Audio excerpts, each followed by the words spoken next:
원한 품은 여인. 옛날 어느 마을에 남시성을 가진 사람이 살고 있었습니다. 그는 유서 깊은 집안에서 태어났지요. 집에서 10여리쯤 떨어진 곳에 별장이 있었습니다. 그는 날마다 말을 타고 한 차례씩은 별장에 왔다 갔다 하였지요. 어느 날 별장에서 돌아오는 길에 소나기를 만났습니다. 길 앞에 있는 조그만 부락에 뜰이 꽤 넓은 농가가 한 채 있었으므로 그 집으로 들어가게 되었지요. 마을 근처 사람들은 원래부터 백만장자의 남씨를 두려워하고 있었습니다. 이윽고 집 주인이 나와서 방 안으로 들어가기를 권하였지요. 주인은 연방 머리를 굽실거리며 어쩔 줄을 모르고 남씨를 안으로 영접해 드렸습니다. 좁은 방이었지요. 남씨가 자리를 정하고 앉자 주인은 빗자루를 가지고 방 안팎을 청소하고 깨끗이 걸레질을 한 다음 꿀물을 타서 내왔습니다. 주인은 경의를 표하기 위해 선 채로 있었기 때문에 남씨가 자리에 앉으라고 권하자 몇 차례나 사양을 하다가 마침내 대면하여 앉았지요. 이름을 물으니 정장이라고 대답했습니다.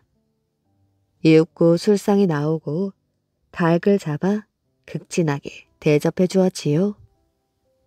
머리를 따 올린 처녀가 문 밖까지 음식을 날라왔는데 미모가 아주 예쁜 처녀였습니다.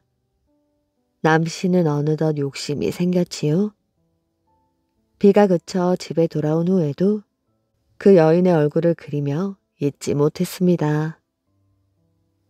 다음날 쌀과 돈을 약간 준비해 가지고 가서 살해 인사를 간다는 구실로 여인의 집을 다시 찾았고 그것을 계기로 하여 자주 그 여인의 집에 들렀습니다. 언제나 술과 고기를 갖고 가서는 주인과 서로 즐겁게 지내게 되었지요. 여인은 점점 남씨와 친근해져서 몸을 피하지도 않고 남씨 앞에서도 거리낌 없이 왔다 갔다 하게 되었습니다.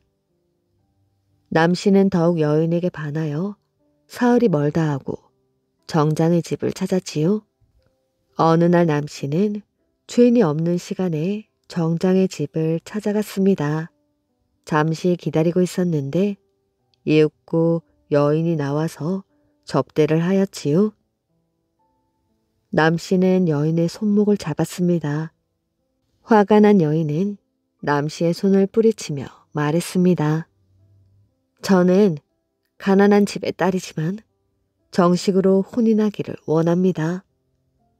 신분이 높다는 것을 방패로 하여 사람을 놀리는 행동을 하지 말아주십시오. 그 당시 남씨는 상처를 하고 호라비로 있던 터라 여인에게 그럴듯하게 말했습니다. 만약 나를 사랑해 준다면 결코 딴 곳에서 아내를 맞이하지 않겠소. 여인은 남씨에게 맹세할 것을 요구하였지요. 남씨는 하늘과 땅을 두고 길이 변치 않겠다고 맹세했습니다. 그로부터 남씨는 정장이 외출한 틈을 타서 여인을 만나러 왔습니다. 여인은 하루빨리 결혼식을 올려줄 것을 재촉하였지요. 더 이상 사람들의 눈을 속여가며 만날 수는 없습니다. 저는 이제 당신의 것이에요. 만약 정식으로 혼인을 신청해 주신다면 아버지나 어머니가 크게 영광으로 생각하고 승낙해 주실 것입니다. 그런데 남씨는 농가 처녀를 아내로 맞이한다는 것이 어울리지 않는다고 생각하여 우선 그럴듯하게 대답을 해놓고 질질 끌기만 했습니다. 때마침 중매인이 남씨를 찾아와서 어떤 대갓집 처녀와의 혼담을 끄집어내었지요. 상대방이 아주 미인이고 또 집이 부자라는 것을 듣고 마침내 마음이 움직여서 승낙하고 말았습니다. 정장의 딸은 이미 임신하여 만삭이 가까워오므로 점점 독촉이 심해지게 되었지요. 남씨는 마침내 여인의 집의 발길을 뚝 끊고 말았습니다. 이윽고 여인은 아들을 낳게 되었지요. 화가 난 아버지는 노발대발하며 딸을 호되게 매질했습니다. 딸은 사실을 있는 대로 고해 바치고 남씨가 자기와 부부가 될 것을 약속했다고 말했습니다. 정장은 사람을 시켜 남씨 집을 찾아가게 했습니다. 그런데 남씨는 그런 사실을 인정하지 않았기 때문에 정장은 아이를 버리라고 한 다음 딸을 더욱 심하게 매질했습니다. 여인은 밤중에 집을 도망쳐 나왔습니다. 버려진 아이는 아직도 살아 있었으므로 여인은 아이를 안은 채 남씨의 집으로 달려갔지요. 주인 영감님께 한마디만 말씀해 주십시오. 저는 죽어도 좋습니다. 하지만 이 어린 아이가 너무도 불쌍하지 않습니까? 문지기는 여인의 호소를 주인에게 말했습니다. 그런데 남씨는 그 여인을 문 안에 들어서지도 못하도록 분부했습니다. 여인은 대문에 기대선 채 밤새도록 울었지요. 날이 샌 후 내다보았더니 여인은 아이를 안은 채 죽어 있었습니다. 정장은 화가 치밀어서 법정에 고소를 했습니다. 모든 법관들은 남씨를 미워하며 엄벌을 하려고 하였지요. 남씨는 두려운 생각에 막대한 뇌물을 써서 겨우 형벌을 면하게 되었습니다. 남씨와 약혼한 대갓집 사람들은 어느 날 밤 머리카락을 풀어헤친 여인이 아이를 안고 나타난 꿈을 꾸었습니다. 그 여인이 이렇게 말하였지요. 그런 박정한 사내에게 딸을 주어서는 안 됩니다. 만약 딸을 시집 보냈다가는 내가 반드시 복수할 것이에요. 그러나 남씨의 재산에 눈이 어두운 대갓집에서는 딸을 시집 보내기로 했습니다. 신부를 맞이하는 혼례식이 치러지게 되었지요. 신혼 가구는 호화찬란한 것이었고 신부도 매우 아름다웠습니다. 그렇듯 호화로운 가운데에서도 신부는 울기만 하며 하루 종일 한 번도 웃는 일이 없었습니다. 밤이 되어 신랑과 누워도 마냥 눈물만 흘리며 까닭을 물어도 아무 말도 못하였지요. 사흘이 지나자 장인이 딸을 보러 와서 집에 들어서자마자 눈물을 흘렸습니다.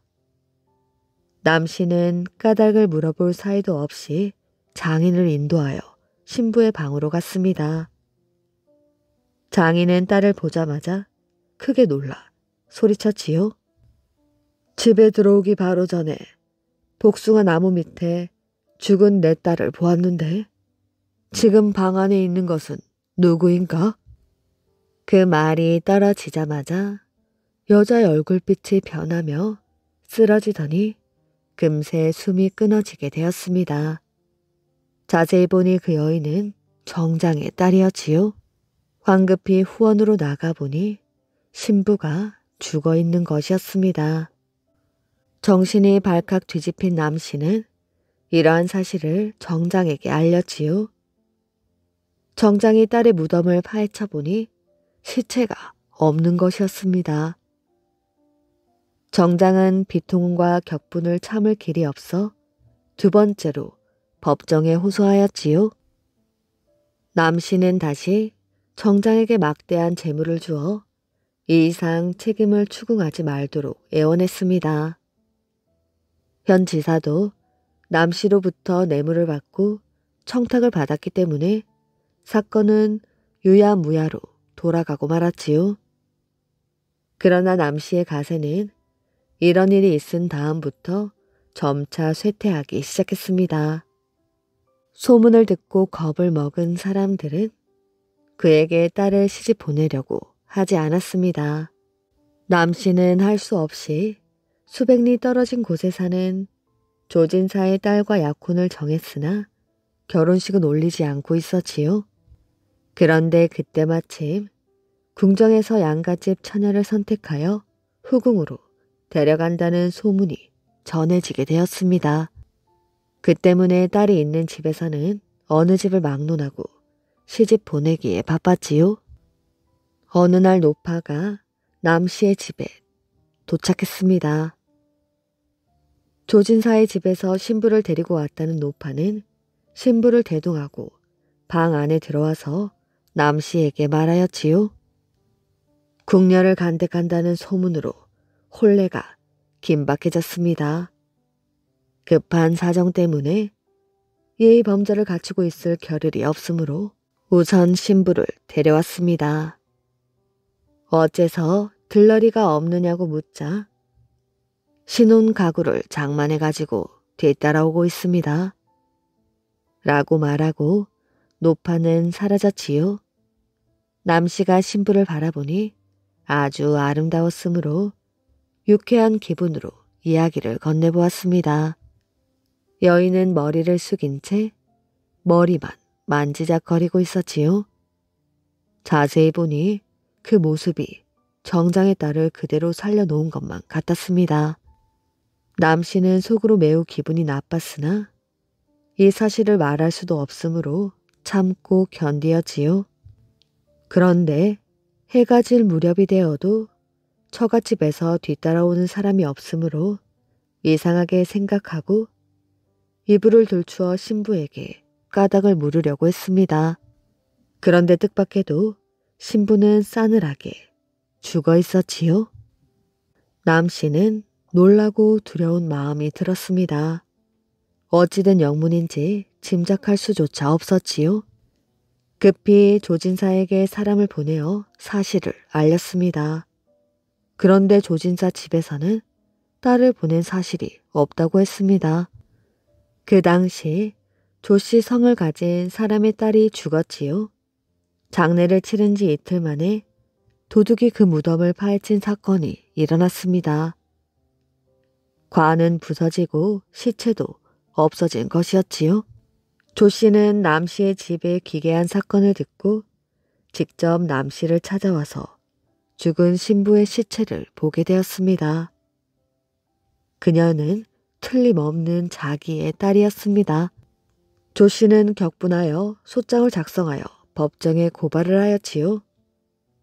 법정에서도 남씨가 몇 차례를 거듭하여 비인도적인 범행을 거듭했기 때문에 그 죄상을 미워하였고 무덤을 파헤치고 처녀의 시체를 가져갔다는 죄명으로 사형을 선고하게 되었습니다. 벌을 받은 분노인.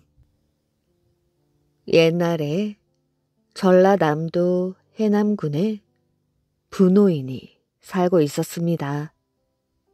분노인은 소문난 부자였으나 심술이 고약하고 지독하게 구두쇠였지요. 그런데도 워낙 부잣집이라고 소문이 나서 거린들이 많이 찾아왔지만 분노인이 거린들에게 적선을 할 리가 없었습니다. 어느 날, 이날도 여느 날처럼 거린 한 사람이 분노인 댁에 동냥을 하러 들렀습니다.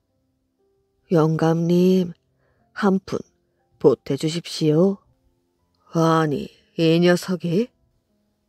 거린이 각설이 타령을 하는 통에 대문간이 소란해지자 집안에 있던 부씨 아내가 나왔는데 아내 또한 남편 못지않게 인색하였지요. 아니, 저 녀석이? 불쌍한 놈들을 괄시하면 죽어서 지옥에 갑니다. 뭐라고? 누구에게 저주를 해? 이놈을 패서 내쫓아라. 빌어먹는 주제에 누굴 훈계해? 괘씸한 놈 같으니라고. 분노인 부부는 어떻게 하면 거린들의 등살에서 벗어날 수 있을까 하고 궁리를 하다가 마침내 한 가지 묘안을 짜내었습니다. 그 묘안이란 다른 것이 아니었지요. 주둥이가 좁은 작은 항아리에 쌀을 반쯤 넣어놓고 거린들이 오면 마음껏 한 줌씩 가져가게 하자는 것이었습니다. 부노인 부부는 자기들이 짜낸 묘안이 너무 좋은 것 같아 쾌재를 불렀습니다. 어느 날 부노인 댁에 스님 한 분이 동냥을 하러 왔습니다. 스님, 그럼 가져가시지요. 예, 무얼 가져가란 말씀입니까? 저 항아리에서 쌀을 가져가시오. 저보고 꺼내가란 말씀이십니까? 그렇소, 마음대로 꺼내가시오. 부노인의 말에 스님은 잠시 허리를 굽히고서 주둥이가 좁은 항아리에 손을 넣고 쌀을 한 줌 집었습니다. 그러나 겨우 주먹 한 개가 들어갈 만한 주둥이였으므로 쌀을 한 줌 쥐니 손을 빼낼 재간이 없었지요. 스님은 욕심도 많으시군. 너무 많이 가져가시려니까 손을 빼낼 수가 없지 않소. 그제서야 스님은 부노인의 시커먼 마음을 알 수 있었습니다. 스님, 사실은 그렇지도 않은데 사람들이 내가 굉장한 부자인 줄 알기 때문에 찾아오는 거지들이 너무나 많소. 그래서 한 사람이 쌀 한 줌씩만 가져가도록 하고 있으니 스님도 한 줌만 가져가시오. 아주 몹쓸 사람이군. 스님은 이런 말을 하고 그대로 가버렸습니다. 그런 일이 있은 지 얼마 뒤 그 스님이 다시 부시 노인 집을 찾아왔습니다. 왜 또 왔소? 너무 노여워하지 마십시오. 소승이 오늘 찾아온 것은 동냥을 하러 온 것이 아니라 영감님께서 지금보다도 더 부자가 되도록 해드리기 위해서입니다. 영감님은 소승이 시키는 대로만 하십시오. 대청마루 밑을 파보면 돌미륵이 있을 것이니 그 미륵불을 저 산 위에 세워놓으시오. 그럼 지금보다 더 많은 재물을 모으고 부귀영화를 누리게 될 것이오. 이런 말을 남기고 스님은 어디론가 사라져 버렸습니다. 부노인 부부는 더 부자가 된다는 말에 좋아서 어쩔 줄을 모르며 기뻐하였지요. 그리고 얼른 하인들을 시켜서 마루 밑을 파괴하니 과연 스님의 말대로 커다란 미륵불이 나왔습니다. 부노인 부부는 덩실덩실 춤까지 추며 기뻐하였지요. 얘들아, 어서 이 돌미륵을 저 산 위에 세워놓거라. 부노인은 하인들을 시켜서 미륵불을 산 위에 세운 다음 춤을 추며 집으로 돌아왔습니다. 그런데 부노인이 대문에 들어서자마자 힘없이 쓰러지며 허우적거리는 것이었습니다. 여보, 갑자기 왜 그러세요? 아이고. 하인들은 어찌할 바를 몰라 우왕좌왕하고 있는데 이번에는 아내마저 땅에 쓰러지는 것이었습니다. 미륵불을 산 위에 세우면 더 큰 부자가 된다더니 이게 무슨 병고인가? 그 스님이 거짓말을 하였구나. 아내가 땅을 치며 탄식을 했지만 이미 때가 늦은 것이니 이렇게 욕심 많은 부노인 부부는 시름시름 앓기 시작하더니 끝내 숨을 거두고 말았습니다. 부노인 부부가 세상을 뜨자 가세도 점점 기울어져 나중에는 집터만 남게 되었으니 훗날 이 마을 사람들은 부노인 집이 있던 터를 큰 마을이라 부르기 시작했고 부노인 부부가 너무 못되게 굴다가 벌을 받은 것을 교훈으로 삼아 착하게 살았다고 합니다. 가난한 상인과 팔색조. 옛날에 가난한 한 상인이 팔색조 한 마리를 길렀습니다. 팔색조는 사람의 말을 알아듣는 새였기 때문에 상인은 이 새를 애지중지하였지요. 가난한 주인은 자신이 적게 먹고 검소하게 생활할지언정 팔색조는 항상 소중하게 대하였지요. 어느 날 상인이 팔색조에게 한탄하는 목소리로 읊조렸습니다. 네가 보기에도 내가 너무 가난하지? 어찌해야 좋을지 모르겠구나. 그의 말을 알아들은 팔색조는 머리를 끄덕이며 새장 밖으로 날아갔습니다. 팔색조는 대장장이 집으로 날아가 보았지만 그도 가난하였지요. 다시 농민의 집까지 날아갔지만 이 집도 다 해진 이불 두 채가 전부였습니다. 팔색조는 가나 뒤에 정원이 지어진 화려한 2층 집으로 날아갔지요. 창문이 반쯤 열려있어 새는 창턱에 멈춰 서서 안을 들여다보았습니다. 안에는 한 여인이 침대에 누워 낮잠을 자고 있었습니다. 고관 대작의 아내인 듯한 그녀는 더운 날씨 때문인지 큰 목걸이를 옆에다 풀어놓았지요. 팔색조는 이 목걸이를 물고는 다시 상인의 집으로 돌아왔습니다. 상인은 팔색조가 주워온 뜻밖의 선물을 보고 급히 전당포로 가지고 갔지요. 그런데 현령은 금 목걸이가 사라진 것을 알아채고 병사들을 사방으로 풀었습니다. 전당포에서 바로 붙잡혀 관아로 호송된 상인은 고문을 견디지 못하고 결국 사건의 진상을 말해버렸지요. 현령은 죄에 대한 대가로 팔색조를 잡아 털 3가닥을 뽑게 했습니다. 팔색조는 아픔을 무릅쓰고 절 법당으로 날아갔지요. 마침 대웅전을 청소하던 동자승이 향을 피우려고 하는 순간 팔색조는 몰래 부처의 소매 속으로 들어가 부처인 척 소리를 질렀습니다. 동자승아. 동자승은 깜짝 놀라 황급하게 노승을 데리고 다시 대웅전 안으로 들어왔지요. 팔색조는 다시 한번 소리를 쳤습니다. 노승아. 노승은 부처가 계시를 하는 것이라 여겨 연신 고개를 조아리며 말했습니다.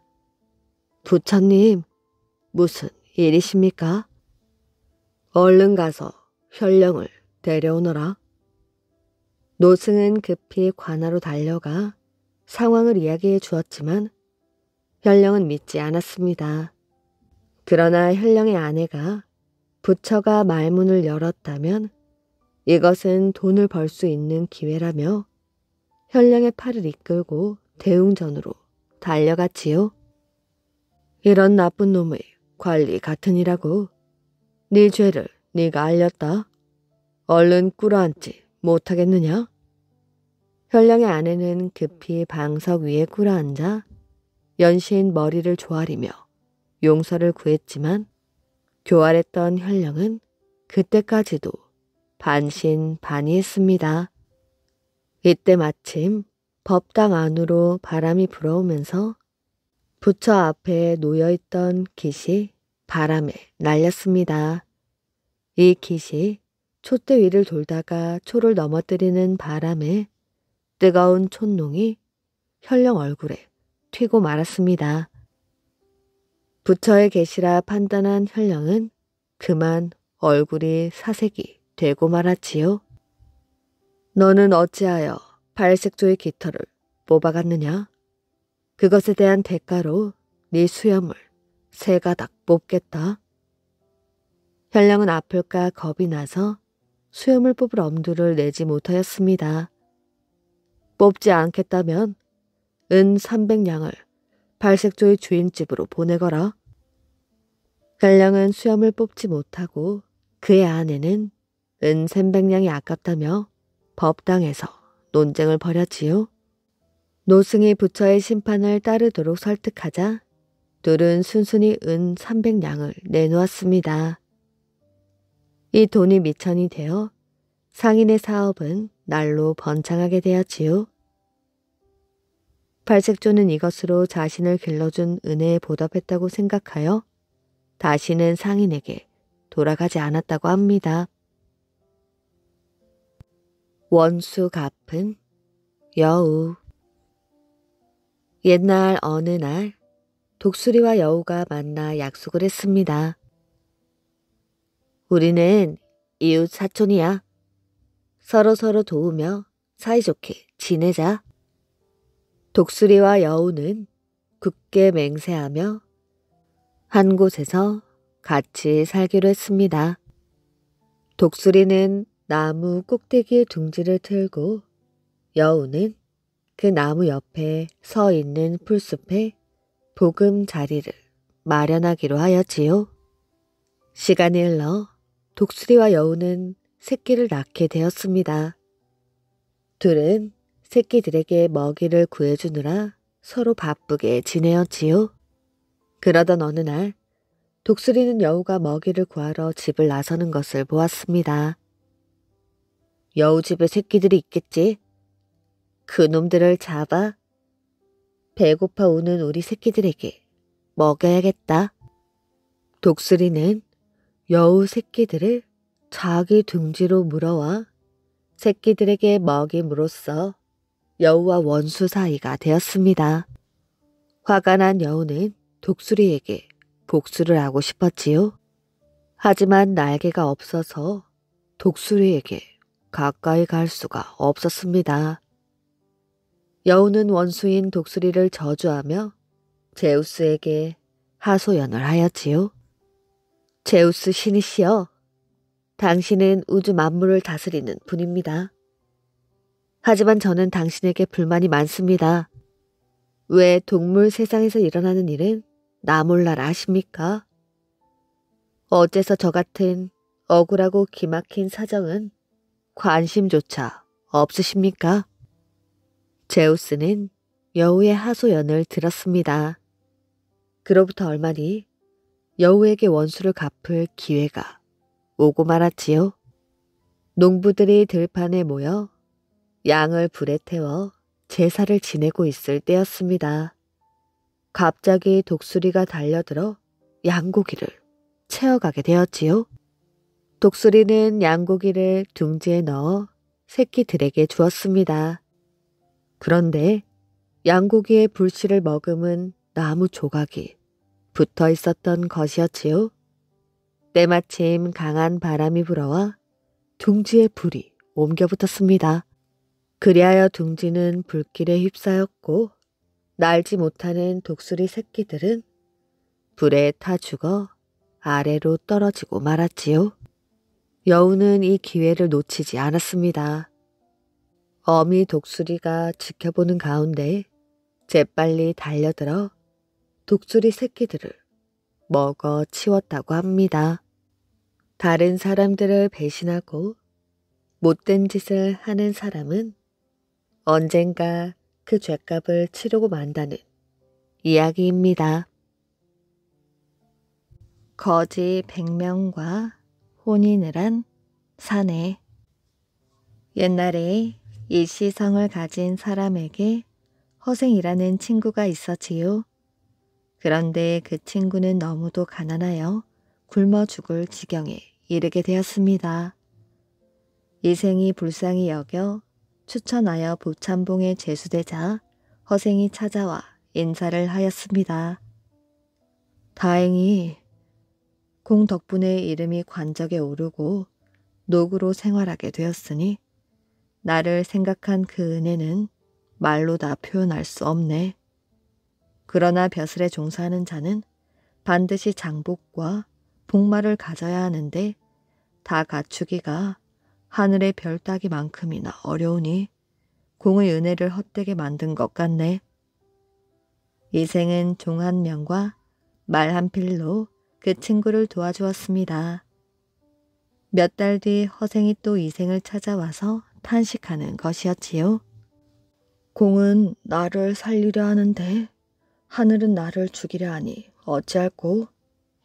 영문을 물었더니 말이 죽었다는 것이었습니다. 이생은 또 말 한 피를 빌려주었지요. 몇 달 뒤 그는 또 와서 이생에게 말했습니다. 내가 벼슬에 종사하여 오늘에 이르게 된 것은 모두 공 덕분일세. 그런데 이제 종이 또 죽었다네. 이것은 하늘이 망하게 하는 것이니 도저히 지탱할 수가 없다네.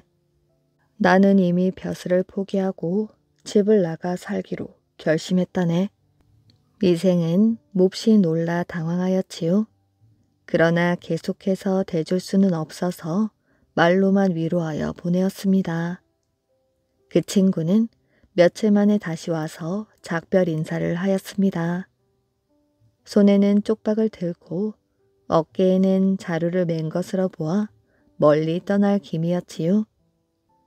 이생은 속이 상했지만 어찌할 도리가 없어 입을 다물고 작별할 수밖에 없었습니다. 그 이후로는 영영 소식이 없었지요. 수십 년 뒤 이생이 일을 마치고 대관령 아래 이르렀습니다. 그때 한 늙은 선비가 길가에 서서 이생을 향하여 손을 들고 인사를 하는 것이었지요.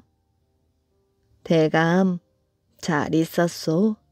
소생이 여기에서 기다린 지 오래라오. 이생이 자세히 보니 바로 허생이었지요. 용모며 하인들이 말을 타고 따르는 폼이 엄연한 재상가였습니다. 이생이 깜짝 놀라 물었습니다. 자네가 어찌 여기 있는가? 그러자 허생이 말하였지요. 잠깐 길가에 앉아 정담을 좀 나누세. 이생이 말을 멈추고 땅에 앉아 물었습니다. 그대 모습을 보니 예전의 모습은 전혀 없군. 그런데 어떻게 여기에 왔는가? 옛 은혜를 마음에 새겨두었거늘 어찌 잊을 리가 있겠는가? 내 집이 여기에서 멀지 않으니 왕림하여 오늘 밤 지새웠으면 하네. 이생은 기쁘게 여기고 추종하는 하속들을 간단히 데리고 따라갔습니다. 여러 산을 넘고 가파른 비탈을 내려가 어느 한 곳에 이르렀지요. 높은 산이 사방을 둘러싸고 중간에는 평야가 펼쳐져 있었는데 촌가가 즐비했습니다. 허생의 집에 이르니 대문에서 영접하며 절하는 자가 장정과 어린이를 합하여 100여 명이나 되었지요. 이생이 깜짝 놀라며 물었습니다. 이게 웬 사람들인가? 다 내 자식들일세. 어찌 이리도 많은가? 아직 반도 다 안 나왔다네.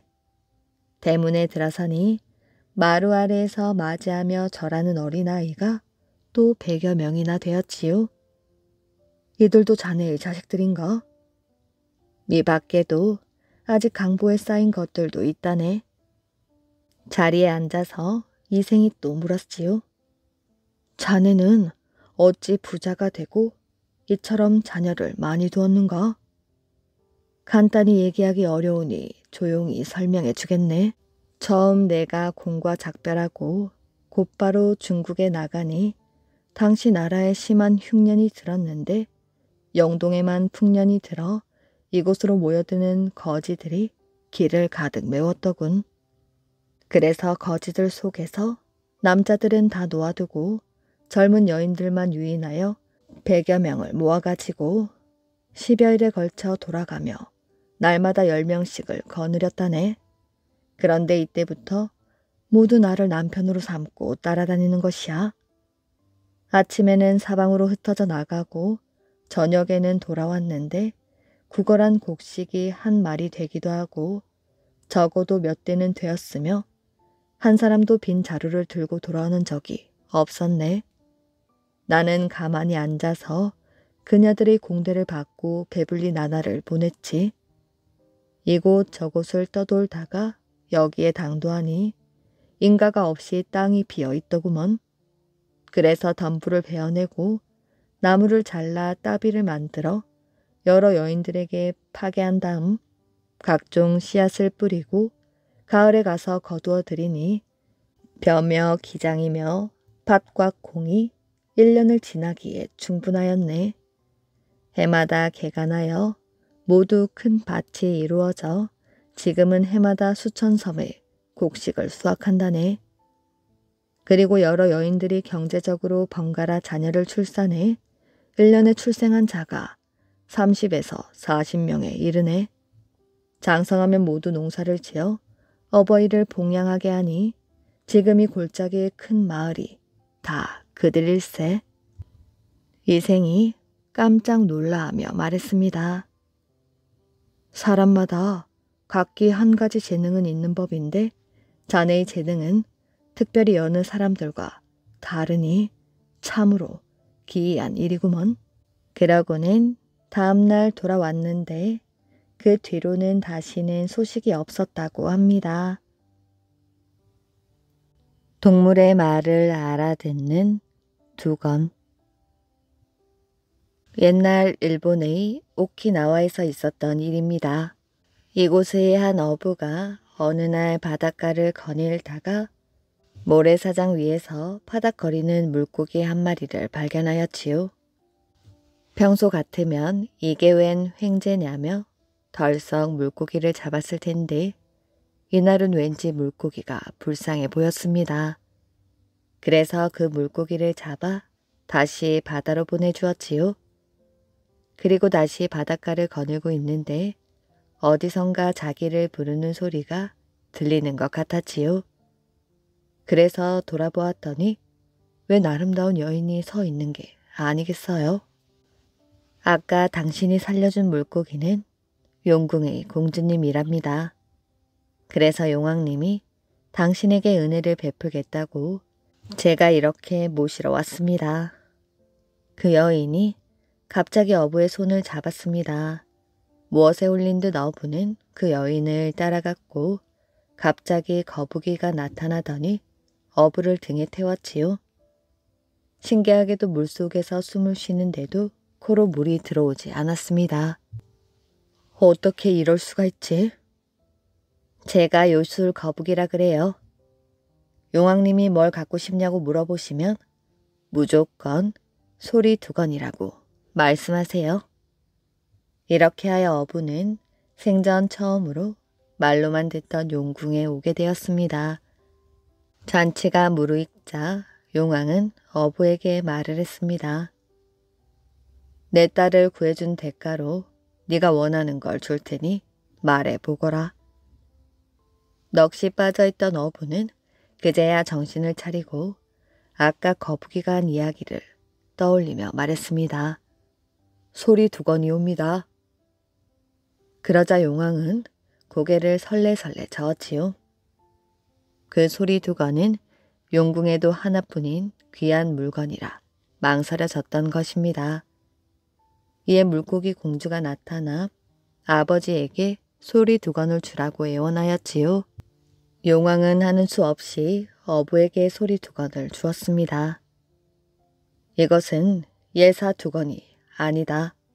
이 두건을 쓰면 어떤 식물이나 동물이 하는 말도 모두 알아들을 수가 있지. 이렇게 하여 어부는 소리 두건을 선물로 받은 채 다시 육지로 돌아오게 되었습니다. 그런데 정말 이 두건을 쓰면 동물이나 식물이 하는 말을 알아들을 수 있는지 궁금하였지요. 마침 눈앞에서 참새가 짹짹거리고 있는 것이 보였습니다. 어부는 소리 두건을 머리에 써 보았지요. 그랬더니 신기하게도 귀에 참새의 말소리가 들려왔습니다. 사람들은 참 멍청이야.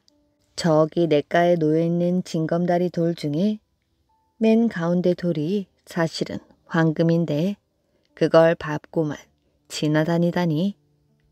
어부는 길을 의심하지 않을 수가 없었습니다. 어부는 얼른 냇가로 가서 그 돌을 살펴보았지요. 이렇게 하여 어부는 황금 덩어리를 어깨에 메고 덩실덩실 춤을 추며 집으로 향했습니다. 이렇게 한참을 길을 가는데 어디선가 기분 나쁜 까마귀 소리가 꽥꽥 들리는 것이었지요. 이번에도 얼른 소리 두 건을 머리에 써보았습니다. 사람들은 참 바보야. 그 수많은 의원들이 영주의 딸 병 하나 못 고치니 말이야. 그건 바로 새 집을 지을 때 지붕의 구멍에 뱀 한 마리가 갇혔기 때문인데 그 뱀만 꺼내주면 병이 낫는데. 이 소리를 들은 어부는 얼른 영주의 집으로 달려갔습니다. 마침 영주의 집은 딸의 병을 고치겠다는 의원들로 들끓고 있었지요. 모두 영주가 자기 딸의 병을 고치는 사람을 사위로 삼겠다고 말했기 때문에 모여든 사람이었습니다. 어부에게 딸의 치료가 맡겨졌고 어부는 무슨 주문을 외는 신용을 하는 채 하다가 영주에게 말하였지요. 이번에 새로 지은 집의 지붕을 뜯어야 합니다. 영주는 어부가 하는 말을 믿을 수가 없었습니다. 만약 네 놈이 날 놀리는 것이라면 목숨을 잃게 될 것이다. 그리고는 하인들을 시켜 지붕을 뜯게 하였는데 놀랍게도 지붕에 커다란 뱀 한 마리가 있었습니다. 얼마나 굶었는지 뱀은 바싹 마른 채 힘없이 축 늘어져 있었지요. 어부는 얼른 뱀에게 먹을 것을 주라고 소리쳤습니다. 뱀은 배를 채우자마자 어디론가 스르륵 사라져 버렸지요. 뱀이 사라지자 놀랍게도 영주의 딸이 자리에서 벌떡 일어났습니다. 얼굴에 화색이 돌고 씻은 듯 병이 나은 것이지요. 누워있던 딸이 건강해진 모습을 보자 영주는 뛸 듯이 기뻐하며 어부를 사위로 맞아들게 되었습니다. 이렇게 하여 어부는 물고기 한 마리를 구해준 덕분에 금덩이를 가져 부자가 될 수 있었고 뿐만 아니라 예쁜 부잣집 처녀를 아내로 맞이할 수 있게 되었지요. 떡을 좋아하는 아이. 옛날 어느 마을에 떡을 아주 좋아하는 아이가 살고 있었지요. 떡을 어찌나 좋아하는지 사람들이 그 아이를 떡군자라고 불렀습니다. 그때 중국에서 조선을 시험하려고 이상한 문제를 내었지요. 그림에 대여섯 마리 닭과 함께 있는 노인을 한 명 그려놓고서는 그 노인이 몇 살인지 알아맞히라는 것이었습니다. 조정에 그 문제를 맞힐 사람이 없자 대감 하나가 그 그림을 들고 팔도를 다니면서 문제를 풀 사람을 찾아다니고 있었습니다. 대감은 우연히 한 마을을 지나다가 이상한 이야기를 들었지요. 떡군자는 집에 있던가? 마당에 있던데. 그 대감은 떡군자를 덕군자로 잘못 듣고서 이인이 있는가 보다 생각하고는 길을 물어 그 집에 찾아가 보았지요. 가보니 아이 하나가 마당에서 놀고 있었습니다. 얘야, 어른은 안 계시니? 아버지는 도둑놈 판에 눈치 보러 가시고 어머니는 여러놈 껍데기 벗기러 가시고 할머니밖에 안 계십니다. 아니, 도둑놈 파내를 가다니? 아, 장에 가셨다고요. 장이라는 곳이 파는 사람은 더 받으려고 하고 사는 사람은 덜 주려 하니 도둑놈판 아닙니까? 그럼 여러 놈 껍데기 벗긴다는 건 또 뭐야? 아, 방앗간에 가셨다고요. 보리를 찌으려니 껍데기를 벗겨도 여러 놈 벗겨야 하잖아요. 대감이 무릎을 치는 판인데 부엌에서 할머니가 아이를 쳐다보며 말했습니다. 얘야, 거기 빗자루 좀 미리 가져오렴. 그러자 아이가 마당에 누워있는 강아지를 부르더니 강아지 몸에다 빗자루를 묶는 것이었습니다. 그때 아이가 부엌을 향해 소리쳤습니다. 할머니, 강아지를 불러보세요. 할머니가 강아지를 부르자 강아지가 빗자루를 짊어진 채 그리로 달려갔지요. 대감은 제대로 임자를 만났다고 생각하고 그림을 내밀었습니다. 나 좀 도와주겠니? 떡만 주시면 얼마든 도와드리지요. 대감이 마침 행장 속에 떡을 지니고 있던 터라 떡을 내주자 아이가 받아 맛있게 먹었지요. 여기 이 그림에 있는 노인이 몇 살인지 알겠니? 그런 것도 몰라요. 81살이네요. 어찌 알았느냐? 닭이 구구하고 울잖아요. 그러니 9980일 81살이지요. 옳지, 그렇구나. 그렇게 하여 대감은 어린 떡 군자 덕분에 중국에서 낸 문제를 풀 수 있었습니다. 조선에서 문제를 풀자 중국에서 깜짝 놀랐지요. 조선에도 인재가 있는 게 분명하군. 직접 가서 시험해 봐야겠다. 정말 인재가 있다면 함부로 대하지 말아야지. 중국 천자는 중국에서도 똑똑하기로 이름난 사람을 뽑아 조선의 사신으로 보내었습니다. 그리고 조선 임금에게 인재를 내보내서 응대하라고 하였지요. 다급해진 조선 조정에서는 떡군자를 불러들였습니다. 얘야, 네가 중국 사신과 대결해 볼 수 있겠느냐? 맛있는 떡을 먹게 해주신다면 하고 말고요. 그러자 임금은 맛있는 떡을 큼지막하게 만들어서 떡군자에게 주었습니다. 떡군자는 떡을 맛나게 먹고서 사신을 맞이하러 압록강으로 나갔지요. 중국 사신은 뜻하지 않게 어린아이가 저를 맞이하자 깜짝 놀랐습니다. 그는 한동안 떡군자를 노려보더니 손가락으로 동그라미를 그렸지요. 그러자 떡군자는 곧바로 손가락으로 네모를 만들어 보였지요. 내가 하늘은 둥글다고 했더니 저 녀석이 바로 땅은 네모나다고 받는군. 이거 보통 내기가 아닌데. 사신은 다시 마음을 가다듬고서 손가락 3개를 펼쳐 보였습니다. 그러자 떡군자는 고개를 끄덕끄덕 끄덕이더니 손가락 5개를 쫙 펼쳐 보였지요. 역시 내가 삼강을 아느냐고 물었더니 오륜까지 안다고 하는군. 사신은 바짝 긴장을 하여 다시 떡군자를 보면서 수염을 쓰다듬었습니다. 그러자 떡군자는 다시 고개를 끄덕끄덕 하더니 자기 배를 툭툭 두드렸지요. 그러자 중국 사신은 사색이 되었습니다. 또 당했군. 내가 수염으로 염제 신농씨를 아느냐고 물었더니 저 녀석은 배를 두드려서 태호 복기씨까지 안다고 하지 않은가? 도저히 당할 수가 없겠는걸. 중국 사신은 그만 땀을 뻘뻘 흘리며 되돌아서 중국으로 달아나 버리고 말았습니다. 말도 마십시오. 어스럽게 보이는 어린아이에게 단단히 당하고 왔습니다. 조선을 함부로 보시면 큰일이 납니다. 한편 떡군자가 중국 사신을 보기 좋게 물리치고 나자 조선 조정에는 환호성이 일었습니다. 임금이 떡군자를 불러 물었지요.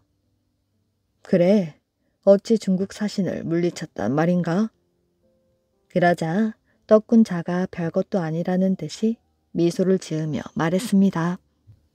그거 별것도 아니던걸요. 사신이 손으로 동그라미를 그리면서 동그란 떡을 먹었냐고 하기에 제가 네모를 그려 네모난 떡을 먹었다고 했지요. 또 그 사람이 3개를 먹었냐고 묻기에 제가 손가락 5개를 펼쳐서 5개 먹었다고 했지요. 그랬더니 그 사람이 수염이 석자라도 먹어야 양반이지 하면서 수염을 쓰다듬더군요. 그래서 제가 배를 두드리며 배부른 게 최고다 했지요. 그랬더니 그만 말문이 막혀 돌아가 버리고 말았습니다. 그러자 임금과 신하들이 무릎을 두드리고 손뼉을 치면서 웃음을 터뜨렸습니다. 떡군자는 중국 사신을 보기 좋게 물리치고 떡을 한 아름 상으로 받아서 배가 터지도록 잘 먹었다고 합니다. 호기심 많은 나무. 옛날 어느 마을에 버드나무 한 그루가 있었습니다. 이 버드나무는 사람들이 살고 있는 세상을 몹시 궁금해하였지요. 하지만 버드나무 혼자서 바깥 세상을 보려고 해도 큰 나무들에게 둘러싸여 볼 수가 없었습니다. 버드나무는 사람들이 사는 마을로 내려가는 게 소원이었지요. 혼자의 힘으로는 한 발자국도 움직일 수 없는 버드나무는 날마다 마을로 내려가게 해달라고 빌고 또 빌었습니다. 그러던 어느 날 장대비가 쏟아져 내렸지요. 갑자기 불어난 물에 버드나무 근처 굴에 살던 뱀들이 떠내려갈 위기에 처했습니다. 얘들아, 어서 내 뿌리를 잡아. 뱀들을 본 버드나무가 사방으로 뿌리를 드러내어 붙잡게 해주었지요. 덕분에 버드나무의 뿌리에 매달린 뱀들은 모두 살아날 수 있었습니다. 버드나무 덕분에 목숨을 건진 뱀들은 어떻게든 은혜를 갚자고 뜻을 모았지요. 우리가 힘을 합쳐서 버드나무의 소원을 이뤄주면 어때? 뱀들은 버드나무가 아랫마을로 내려가고 싶어 한다는 것을 알고 있었지요. 하지만 막상 은혜를 갚을 길을 찾았지만 그 방법이 문제였습니다. 뱀들의 힘만으로는 도저히 버드나무를 옮길 수 없는 노릇이었지요. 그러던 차에 한 뱀이 의견을 내놓았습니다. 먼저처럼 비가 많이 오는 날 물을 이용해서 옮기는 게 어때? 그거 참 좋은 생각이야. 그러면 힘도 훨씬 덜 들 거야. 버드나무에게 깜짝 선물을 주기 위해 뱀들은 옮기는 날까지 그 일을 비밀로 하기로 했습니다. 그러다 장마철이 되어 비가 연일 계속 내렸지요. 드디어 기다리고 기다리던 장대비가 쏟아졌습니다. 굴 속에 있던 뱀들이 모두 나와 버드나무의 뿌리를 하나씩 잡았지요. 떠내려가지 않게 단단히 잡고 뿌리 끝까지 흙을 파내야 돼. 꼬리를 버드나무 뿌리에 감은 뱀들이 흙을 파내기 시작하였지요. 얘들아, 지금 뭐 하는 거니? 먼저 큰 빌대처럼 살기 위해 매달린 줄 알았던 버드나무는 몸이 간지러워 이리저리 비틀비틀 했습니다. 그때마다 뱀들이 파고 있는 뿌리가 들썩이며 흙이 패어나갔지요. 그래 버드나무야, 너도 힘을 좀 보태줘. 움찔거리는 버드나무를 쳐다볼 틈도 없이 뱀들은 용을 쓰고 있었습니다. 너희들 뭐 하는 거냐니까? 네 소원을 들어주려고 그러지. 조금만 기다려. 우리가 저 아래 마을로 데려다 줄게. 그게 정말이야? 너무 기쁜 나머지 버드나무가 몸을 부르르 떨었습니다. 뱀들이 전 먹던 힘까지 다해 파낸 덕분에 버드나무의 뿌리가 모두 드러나게 되었지요. 뿌리를 모두 드러낸 버드나무가 선체로 큰 물줄기를 타고 아래로 내려가 마을 어귀에 자리를 잡게 되었습니다. 하지만 뱀들에게 예상치 못한 일이 생겼지요. 막상 데려오기는 했지만 버드나무를 세워놓으려고 하니 덮어줄 흙이 하나도 없는 것이었습니다. 어쩌지? 우리 이렇게 하면 어때? 우리가 비 오는 날마다 와서 안 넘어지게 잡고 있는 것이야. 그러면 빗물에 떠내려온 흙이 자연히 덮이게 될 게 아니야. 그거 정말 좋은 생각이다. 그날부터 비가 올 때마다 뱀들이 나타나서 잡아준 덕분에 버드나무는 지금의 자리에 안전하게 뿌리를 내릴 수 있었다고 합니다. 사람들은 이 버드나무를 뱀나무라 부른다고 합니다. 들고양이와 토끼.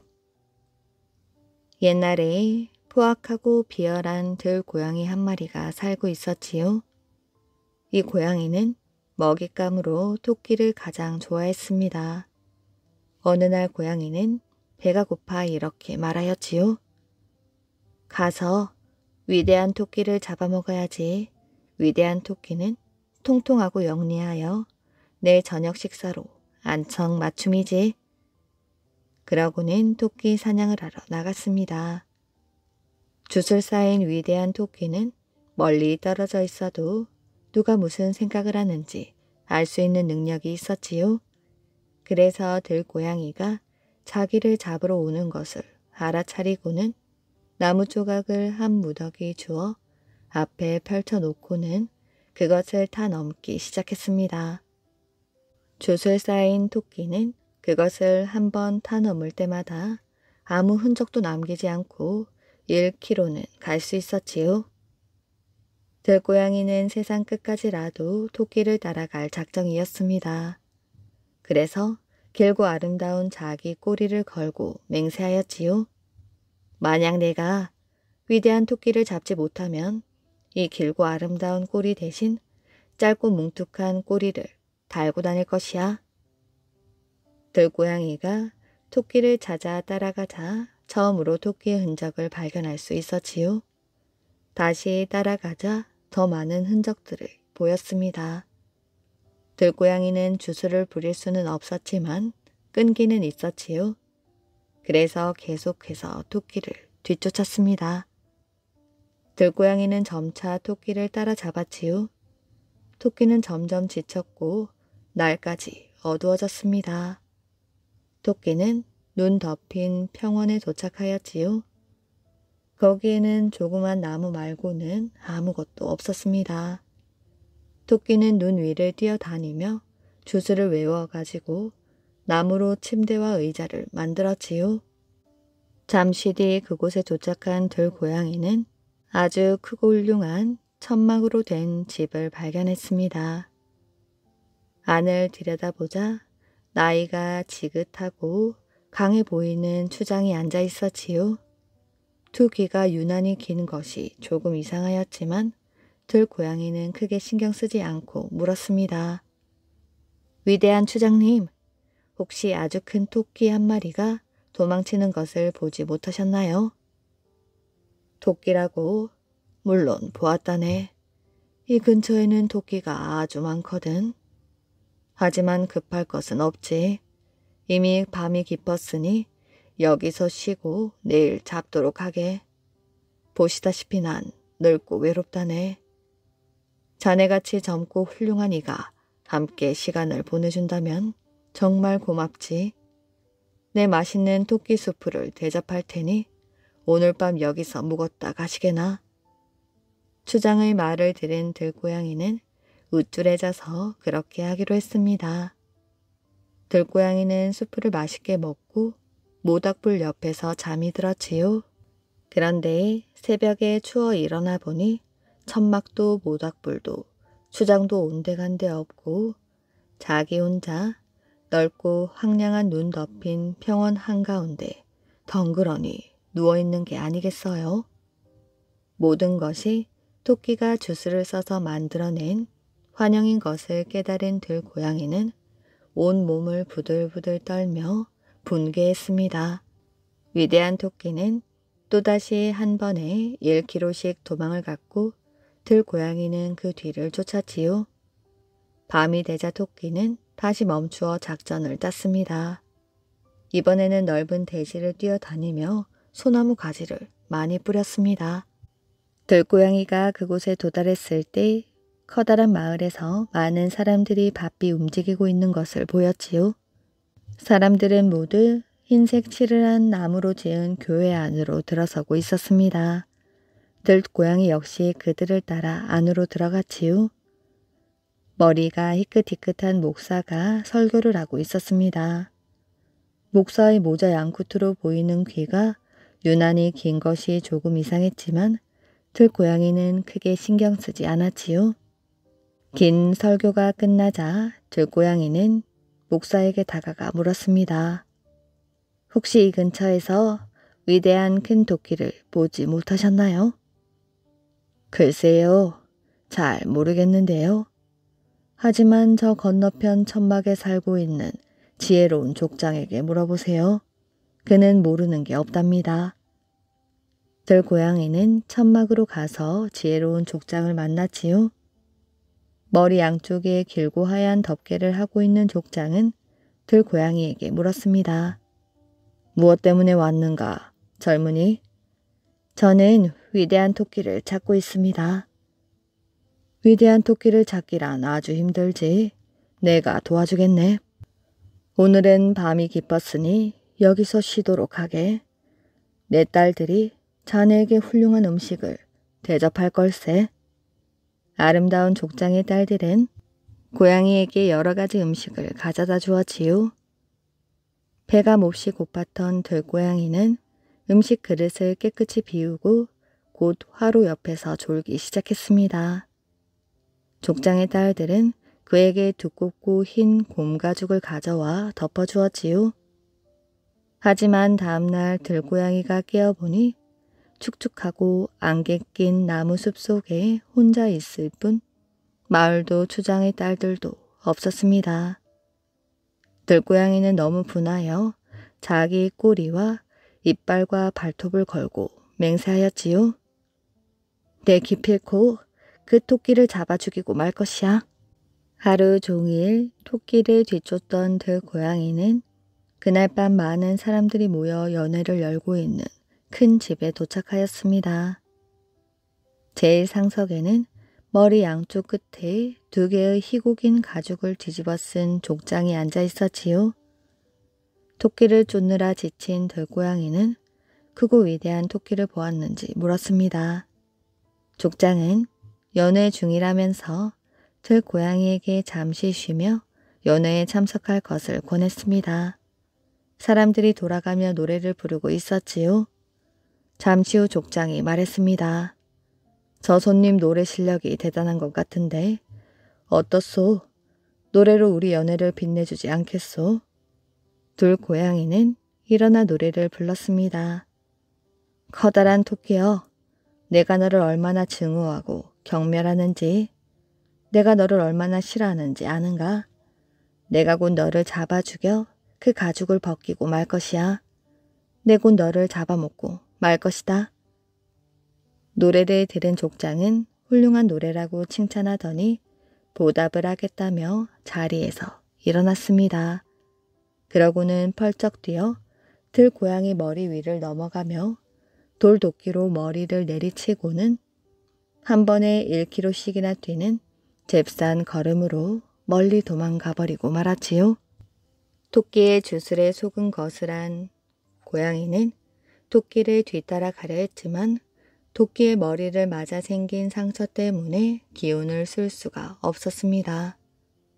힘겹게 토끼를 뒤쫓던 들고양이는 다시 밤이 되어 멋진 천막집 2개를 발견하였지요. 나이 많은 노인과 그의 아름다운 딸들이 사는 천막집이었습니다. 노인의 머리 양쪽에도 길쭉한 가죽 덮개가 씌어져 있었지요. 노인은 들고양이에게 맛있는 포도주를 대접하겠다며 쉬었다 가기를 권했습니다. 하지만 들고양이는 이번엔 의심이 생겨 말하였지요. 노인의 머리 양쪽에 씌워진 가죽 덮개가 꼭 토끼 귀 같군요. 뭐라고? 우리 부족은 누구나 이렇게 생긴 가죽 덮개를 쓰고 다니지. 아, 그렇군요. 그런데 코는 왜 토끼코처럼 양쪽으로 갈라져 있는 것이지요? 얼마 전 돌로 구슬을 자르려 하다가 그만 돌 조각이 내 코로 날아와 이렇게 되고 말았다네. 저런, 그런데 왜 발은 토끼처럼 노란색인가요? 그건 담배즙이 스며서 내 발이 이렇게 노랗게 물든 것이라네. 그 말을 들은 고양이는 의심을 거두었지요. 환대를 받고 잘 먹은 들고양이는 편히 잠들었습니다. 하지만 다음날 아침 들고양이는 또다시 속은 것을 알고 가슴을 쳤습니다. 먹은 음식은 토끼의 배설물이었고 포도주는 토끼의 오줌이었던 것입니다. 들고양이가 죽을 힘을 다해 토끼를 뒤따라가자 토끼는 마지막 남은 힘을 다하여 주술을 부렸지요. 토끼는 커다란 호수로 가서 나무 조각들을 물 위에 던지고는 커다란 배로 변하게 했습니다. 배에는 돛대가 3개나 있었고 형형색색의 깃발들이 걸려 있었지요. 배 양쪽으로는 대포가 3대씩 놓여 있었습니다. 들고양이가 호수에 도착했을 때 머리 양쪽에 흰 솜털이 장식된 크고 멋진 모자를 쓴 선장이 커다란 배 위에 있는 것을 발견했습니다. 난 네가 누군 줄 알아? 너는 위대한 토끼이지? 내가 너를 당장 잡아 죽이고 말 것이야? 고양이는 호수로 뛰어들어 배를 향해 헤엄쳐 갔습니다. 그러자 선장으로 변신한 위대한 토끼는 선원들에게 소총과 대포를 발사하라고 명령하였지요. 그러자 고양이는 놀라서 정신을 차릴 수가 없었습니다. 무기를 처음 겪어본 고양이는 너무나 겁에 질려 당장 되돌아갔지요. 그리곤 걸음아 날 살려라 주랭랑을 쳤습니다. 자기의 꼬리를 걸고 맹세를 했으므로 꼬리는 당장 떨어져 나가고 말았습니다. 그 후로 둘 고양이들은 짧고 뭉툭한 꼬리를 가지고 살게 된 것이지요. 이야기 재미있게 잘 들으셨나요? 오늘의 이야기는 여기까지입니다. 오늘도 이야기를 들어주셔서 정말 감사합니다. 오늘도 편안한 밤 되시길 바랍니다.